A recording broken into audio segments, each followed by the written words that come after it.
আসসালামু আলাইকুম ওয়া রাহমাতুল্লাহ। আসরের নামাজের পর ফজরের নামাজের পর এই সময়টা আল্লাহ তাআলার কাছে অনেক দামি সময়। যদি এই সময় ছোট ছোট কয়েকটি আমল করতে পারেন তাহলে আপনার জন্য কতগুলো পুরস্কার আপনি জানলে অবাক হয়ে যাবেন। আল্লাহ তাআলা নিজেই বলেছেন, আপনার উপর আল্লাহর রহমত নাজিল হবে, ফেরেশতারা আপনার জন্য রহমতের দোয়া করবেন, সব ধরনের অন্ধকার থেকে, দুঃখ থেকে, বিপদ থেকে, অভাব দরিদ্রতা থেকে, শত্রুর অনিষ্ট থেকে, দুনিয়ার যত ধরনের ক্ষতি আছে সব ধরনের ক্ষতি থেকে আল্লাহ আলোর পথ দেখাবেন। সুবহানাল্লাহ। সবশেষে জান্নাতে আল্লাহর দিদার নসিব হবে, সেখানে সালাম আদান প্রদান হবে এবং আরও রয়েছে সম্মানজনক পুরস্কার। দর্শক, আজকের ভিডিওতে বলা মাত্র কয়েক মিনিটের এই আমলগুলো কোটি কোটি গুণ দামি। আশা করি শেষ পর্যন্ত মনোযোগ দিয়ে আমলটি বুঝে নিবেন। তাহলে চলুন শুরু করা যাক। দুনিয়া থেকে দিনের ফেরেশতারা আসরের পরে চলে যায়, রাতের ফেরেশতারা আসরের পরে আসে। রাতের ফেরেশতারা ফজরের পরে চলে যায়, দিনের ফেরেশতারা ফজরের পরে আসে। প্রতিদিন আমার জন্য আপনার জন্য দিনে ৭০,০০০ ফেরেশতা নাজিল হয়, রাতে ৭০,০০০ ফেরেশতা নাজিল হয়। যে ফেরেশতা আজকে আপনার জন্য ডিউটি করেছে তারা আগে কখনো ডিউটি করেনি, কিয়ামত পর্যন্ত আর কখনো ডিউটি করবেও না। তাহলে প্রিয় দর্শক, এবার চিন্তা করুন এই ফেরেশতারা কত হাজার বছর ধরে অপেক্ষায় ছিল আজকের ডিউটির জন্য।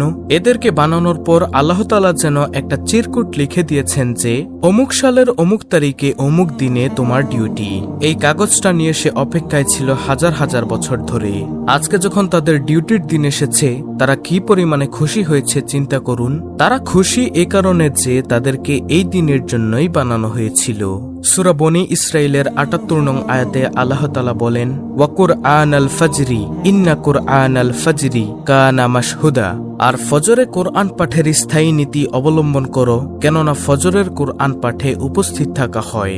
এ আয়াতের সম্পর্কে রাসূলুল্লাহ সাল্লাল্লাহু আলাইহি ওয়াসাল্লাম ইরশাদ করেন, এ সময় রাতের ফেরেশতারা এবং দিনের ফেরেশতারা উপস্থিত হয়। তিরমিজি শরীফ ৩১৩৫ নম্বর হাদিস। দর্শক, বুখারী শরীফের ৫৫৫ নং হাদিসের বর্ণনা, যে ফেরেশতারা রাতে তোমাদের সাথে ছিল তারা আল্লাহর কাছে চলে যান। তখন আল্লাহ তাআলা তাদের জিজ্ঞাসা করেন, অথচ আল্লাহ তাদের সম্পর্কে বেশি জ্ঞান রাখেন। আল্লাহ বলেন, তোমরা আমার বান্দাদের কি অবস্থায় রেখে এসেছ? ফেরেশতারা জবাবে বলেন, আমরা তাদেরকে এ অবস্থায় রেখে এসেছি যে তারা সালাত আদায় করছে, এবং আমরা তাদের কাছে গিয়েছি এমন অবস্থায় যে তারা সালাত আদায় করছে। এমনটি আত-তারগিব ওয়াত তারহিবের ৪৬৩ নং হাদিসের বর্ণনা। তখন ফেরেশতারা আল্লাহর কাছে ফরিয়াদ করেন, হে আল্লাহ, তুমি কিয়ামতের দিন তাদেরকে ক্ষমা করে দিও। সেজন্য সকাল সন্ধ্যার সময় খুবই দামি সময়। বিশেষ করে নামাজের মধ্যে ফজর ও আসরের নামাজ খুবই দামি। সূরা বাকারার ২৩৮ নং আয়াতে আল্লাহ তাআলা বলেন, সমস্ত নামাজের প্রতি যত্নবান হও, বিশেষ করে মধ্যবর্তী নামাজের ব্যাপারে, আর আল্লাহর সামনে একান্ত আদবের সাথে দাঁড়াও। অতএব ফজরের নামাজ ও আসরের নামাজ জামায়াতের সাথে অবশ্যই পড়বেন। তারপর ফজরের পর বসে বসে কোরআন তেলাওয়াত করবেন, জিকির আজকার করবেন। যারা ফজরের পর আসরের পর জিকির করে তাদের জন্য সূরাতুল আহজাবের ৪১ থেকে ৪৪ নং আয়াতে কি সুসংবাদ দিয়েছেন জানলে অবাক হবেন। আল্লাহ তাআলা বলেন, হে মুমিনগণ, তোমরা আল্লাহকে অধিক পরিমাণে স্মরণ করো এবং সকাল বিকাল আল্লাহর পবিত্রতা বর্ণনা করো। তিনি তোমাদের প্রতি রহমত করেন এবং তার ফেরেশতাগণ রহমতের দোয়া করেন অন্ধকার থেকে তোমাদের আলোকে বের করার জন্য। তিনি মুমিনদের প্রতি পরম দয়ালু। যেদিন আল্লাহর সাথে মিলিত হবে সেদিন তাদের অভিবাদন হবে সালাম। তিনি তাদের জন্য সম্মানজনক পুরস্কার প্রস্তুত রেখেছেন। দেখুন, যদি সকাল সন্ধ্যায় কোরআন তেলাওয়াত করেন, মাসনুন দোয়া ও জিকির সমূহ করেন, তাহলে আপনার জন্য কতগুলো পুরস্কার রয়েছে। নম্বর ১, আপনার উপর আল্লাহর রহমত নাজিল হবে, ফেরেশতারা আপনার জন্য রহমতের দোয়া করবেন, সব ধরনের অন্ধকার থেকে, দুঃখ থেকে, বিপদ থেকে আল্লাহ আলোর পথ দেখাবেন। সবশেষে জান্নাতে আল্লাহর দিদার নসিব হবে, সেখানে সালাম বা শান্তির আদান প্রদান হবে এবং আরও রয়েছে সম্মানজনক পুরস্কার। সুতরাং যত বেশি নেকি, যত বেশি জিকিরের আমল, যত বেশি কোরআন তেলাওয়াতের জন্য আমল উপরে উঠবে তত বেশি রহমত নাজিল হবে। এখন সকাল সন্ধ্যায় কি জিকির করবেন তা অনেকে জানেন না। আমি সংক্ষেপে মাসনুন আমলগুলো বলে দিচ্ছি। ফজরের পর ৩ বার সূরা ইখলাস, ৩ বার সূরা ফালাক, ৩ বার সূরা নাস পড়বেন। সন্ধ্যায় তথা মাগরিবের পরও একই আমল করবেন। আর জোহর, আসর ও এশার পরে এই ৩টি সূরা একবার করে পড়বেন। এই ৩টি সূরা অর্থাৎ সূরা ইখলাস, সূরা নাস, সূরা ফালাক। এই 3টি সূরা দুনিয়ার সকল বিপদ আপদ থেকে রক্ষা কবচ। দলিল আবু দাউদ 1523, তিরমিজি 3574 নম্বর হাদিস। একবার আয়াতুল কুরসি পাঠ করবেন, তারপর 33 বার সুবহানাল্লাহ, 33 বার আলহামদুলিল্লাহ, 33 বার আল্লাহু আকবার এবং একবার এই দোয়াটি পড়বেন, লা ইলাহা ইল্লাল্লাহু ওয়াহদাহু লা শারীকা লাহু লাহুল মুলকু ওয়া লাহুল হামদু ওয়া হুয়া আলা কুল্লি শাইইন কাদির। এই দোয়াটি পড়বেন। এই তাসবিহ পড়ার সাথে সাথে সমুদ্রের ফেনা পরিমাণ গুনাহ থাকলেও তা আল্লাহ তাআলা ক্ষমা করে দিবেন। এরপর একবার পড়বেন, আল্লাহুম্মা আইন্নি আলা যিকরিকা ওয়া শুকরিকা ওয়া হুসনি ইবাদাতিক।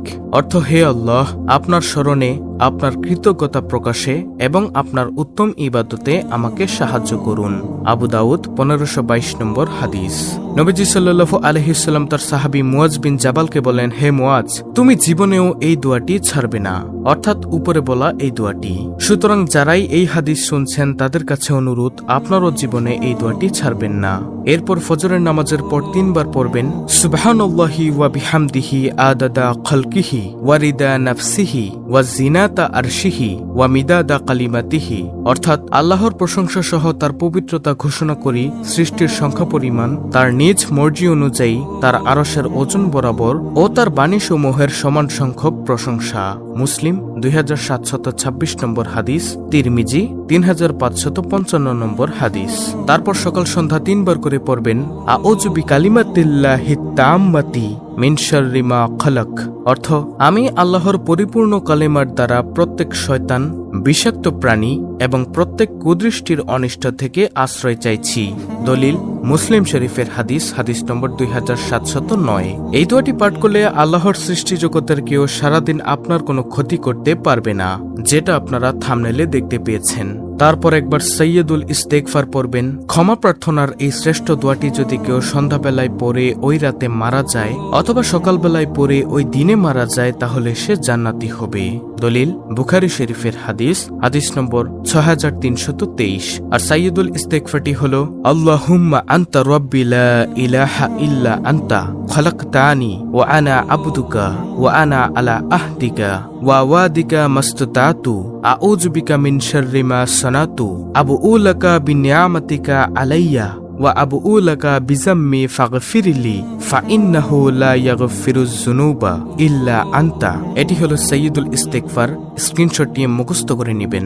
দর্শক, ভিডিওতে বলা আমলগুলো আপনারা দরকার পড়লে ভিডিওটি পুনরায় আবার দেখে মুখস্থ করে নেবেন।